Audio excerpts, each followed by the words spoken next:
ओम नमः शिवाय. श्री शिवमहापुराण रुद्र संहिता सती खंड अध्याय 5. संध्येचे चरित्र. श्री गणेशाय नमः.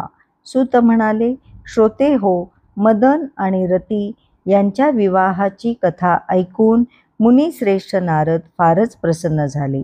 शिवजींचे स्मरण करून ते ब्रह्मदेवांना म्हणाले, हे महामते, विवाहानंतर मदन रतीसह स्वस्थानी गेला. तुमचे दक्षादी मानसपुत्रही आपापल्या घरी गेले. तेव्हा पितरांच्या उत्पत्तीला कारणीभूत ठरलेली संध्या कुठे गेली? तिने काय केले? तिचा कोणाशी विवाह झाला? याविषयी काही सांगा.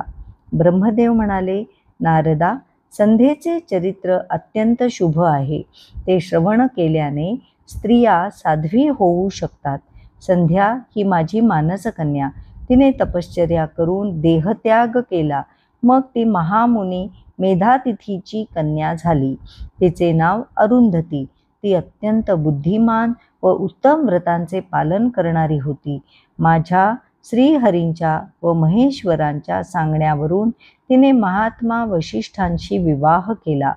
ती सौम्य स्वरूपिणी देवी आपल्या आचरणाने सर्वांना वंदनीय आणि पूजनीय झाली. श्रेष्ठ पतिव्रता म्हणून विख्यात झाली. नारद म्हणाले, तात, हे सर्व ऐकून माझ्या मनात फारच कुतूहल निर्माण झाले आहे. तरी संध्येविषयी सविस्तर सांगा. ब्रह्मदेव म्हणाले, मदनाच्या विवाहानंतर सर्व मंडळी निघून गेली. एकटी संध्याच तेथे राहिली. कामाने प्रेरित झाल्यामुळे माझ्या मनात तिच्याविषयी कामविकार उत्पन्न झाला होता. माझे मानसपुत्रही मदयुक्त झाले होते. त्या समयी दुष्ट कामदेवाने तिचेही मन विचलित केले होते. या सर्व प्रकाराबद्दल ती स्वतःलाच दोष देत होती. ती विचार करू लागली, ज्या शरीराबद्दल माझ्या पित्याच्या व भावांच्या मनात कामोद्भव झाला, त्या शरीराचा काय उपयोग? मी स्वतः ही किती पापिणी आहे. मला या पापाचे प्रायश्चित्त घेतलेच पाहिजे. मी युवावस्थेत जन्माला आले आणि कामप्रेरित झाले. हे चुकीचे आहे. यापुढे भूतलावर उत्पन्न होणाऱ्या कोणत्याही देहधारी जीवाला जन्मल्याबरोबर कामभाव प्राप्त होऊ नये. ही मर्यादा प्रस्थापित केलीच पाहिजे, नाहीतर अनर्थ होईल. मी कठोर तपश्चर्या करून ही मर्यादा घालून देईन आणि मगच प्रायश्चित्त जाणून वेदमार्गाला अनुसरून माझे शरीर अग्नीला अर्पण करीन. त्यानंतर संध्या चंद्रभाग नामक श्रेष्ठ पर्वतावर गेली. येथूनच चंद्रभागा नदी उगम पावते.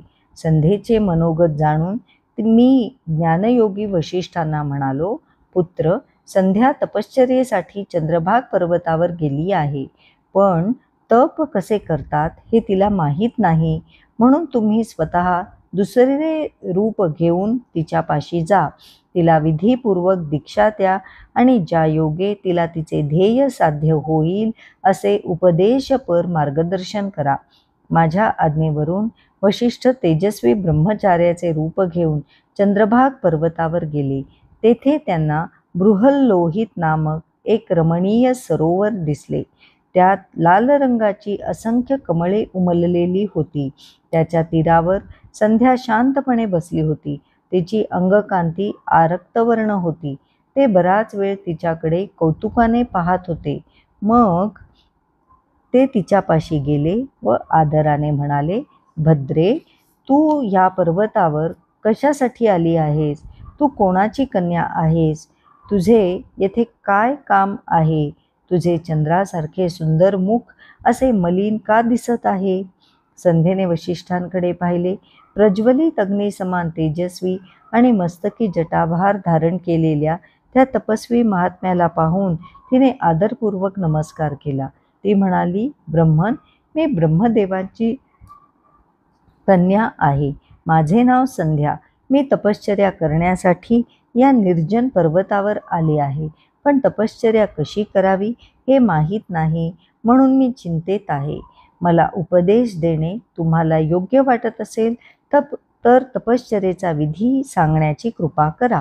संध्येचे मनोगत जाणून ही तपश्चर्येचा दृढ संकल्प करूनच येथे आली आहे हे वशिष्ठांच्या लक्षात आले.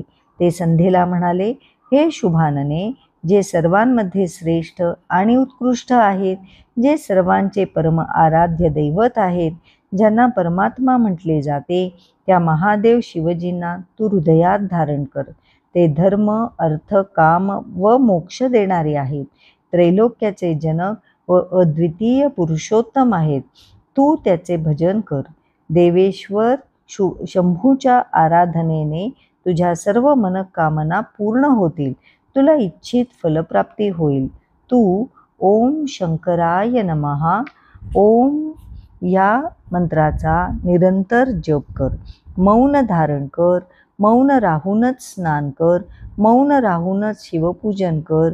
आधी जलाहार करून मग केवळ उपवास करून तप कर. अशा प्रकारे केली जाणारी मौन तपश्चर्या ब्रह्मचर्याचे उत्कृष्ट फल देणारी व उपासकाचे अभीष्ट मनोरथ पूर्ण करणारी असते. तू शुभ उद्देशानेच शिवजींचे चिंतन मनन कर. ते तुझी मनोकामना अवश्य पूर्ण करतील. अशा प्रकारे वशिष्ठांनी संध्येला तपश्चर्येचा सर्व विधी व्यवस्थित समजावून सांगितला.